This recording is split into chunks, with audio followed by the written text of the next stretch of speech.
Something feels off, you know. But you keep brushing it off like it's nothing. You tell yourself, "Oh, I'm just tired, just stressed. I'm just going through a phase." But deep down, you know it's more than that. The problem is that you're ignoring the signs of declining mental health and doesn't make them disappear, okay? It gives them time to even grow and get worse. To get louder and to take over parts of your life you didn't even realize you were vulnerable. The longer you wait, the harder it becomes to pull yourself back. So let's talk about the signs before people ignore why they ignore them and what actually happens when you keep pretending everything is fine. And one of the biggest signs is constant exhaustion that doesn't go away with rest. Not just being tired after a long day, but waking up already drained, like your energy never fully resets. You might sleep 8 hours and still feel like you ran a marathon in your dreams. And that's not laziness. That's your brain and body struggling to keep up with something deeper. Another sign is losing interest in things you used to enjoy. Hobbies like chores, and conversations feel forced, and even things that once excited you now feel pointless. This isn't just growing out of things. It's often a warning sign that your mental state is shifting in a way that needs attention. Then there's the irritability, which people love to justify. You snap at small things. You get frustrated faster than usual, okay? And you feel on edge for no clear reason. It's easy to blame other people or situations. But sometimes the issue isn't what's happening around you, it's what's happening inside of you. And your emotional tolerance shrinks, and everything feels like it's too much.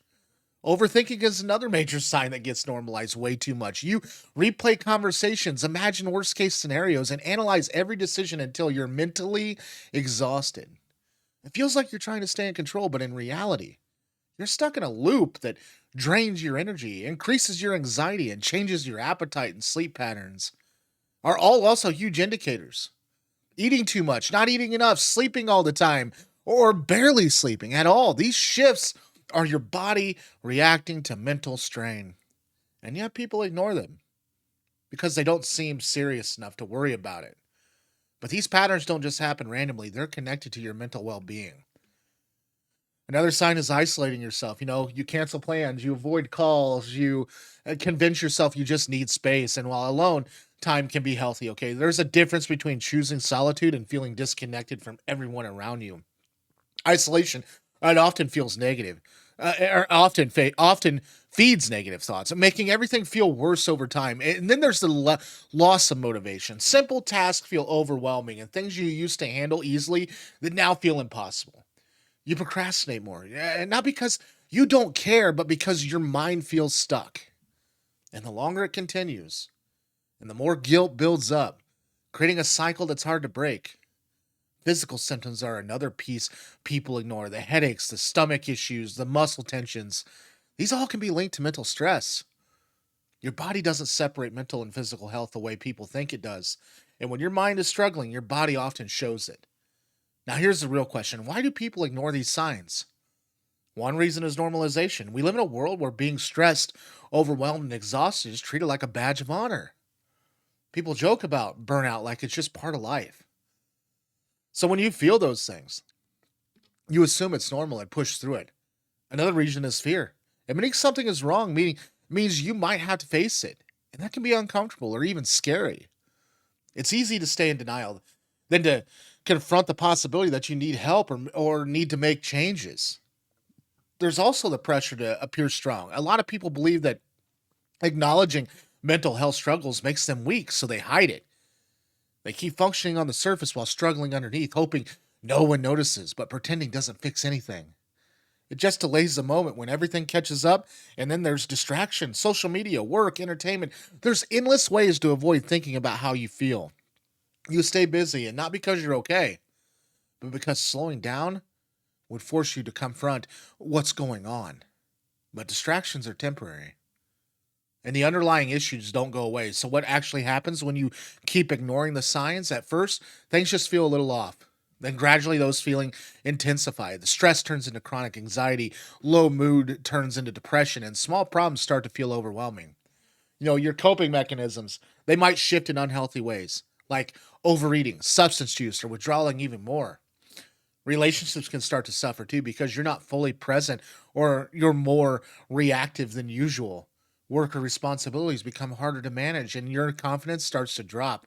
And over time, it can reach a point where functioning normally feels impossible. And that's the part people don't realize. They think ignoring it will keep this manageable, but it often does the opposite. It allows things to build up until they're harder to handle. And the good news is that recognizing the sign early gives you a chance to change direction before things escalate. And it doesn't require some dramatic life overhaul. It starts with awareness, paying attention to how you feel without immediately dismissing it. Being honest with yourself about what's going on instead of minimizing it. Small actions, they can make a difference. Talking to someone you trust can help you process what you're experiencing. You don't need to have everything figured out to start that conversation. And sometimes just saying, I haven't been feeling like myself today is enough to open the door. Creating structure in your day can also help stabilize things. Simple routines like consistent sleep, regular meals, and setting small, achievable goals can provide a sense of control when everything feels chaotic. Limiting negative inputs is another step people overlook. Constant exposure to stressful news or comparison heavy social media can amplify your feelings. Taking breaks from that doesn't solve everything, but it can reduce some of the mental noise. And then there's professional help, which people often avoid until things get really bad. Therapy or counseling isn't just for crises. It's a tool for understanding yourself and developing better coping strategies. Getting help early can prevent things from getting worse. And one important thing to understand is that mental health doesn't improve by accident. It improves through intentional actions, even small ones. Waiting for motivation to magically appear usually doesn't work because motivation often follows actions, not the other way around. You don't need to fix everything at once. You just need to stop ignoring the signals your mind and body are sending you because those signals aren't random. They're just trying to tell you something. And the longer you ignore them, the louder they become. And at the end of the day, taking your mental health seriously isn't about being dramatic or overly sensitive. It's about recognizing that your well being matters and the small issues deserve attention before they turn into bigger ones. And you wouldn't ignore a physical injury and expect it to heal perfectly on its own. And your mental health, it deserves the same level of care. So if something feels off, don't brush it aside. Don't convince yourself it's nothing. Pay attention, take it seriously, and do something about it. Because the sooner you stop ignoring the signs, the sooner you give yourself a chance to feel better and thinking clearer and actually enjoying your life again instead of just pushing through it. If you found value in today's video, please drop a subscription. Without you, I can't grow this channel, and YouTube says that's what I have to grow. So a subscription would be highly appreciated. And if you'd like to, comment down below. You having a bad day? Want to talk? Anything positive too? I comment to everything that I possibly can. If it's negative to tear me down, don't waste your time. But I would like to hear from you. And sub. Love to see you. Love to see you around at the next video. Also, check out this video on the right. It could also help you on your journey as well. You guys have a good day, and we'll talk to you tomorrow.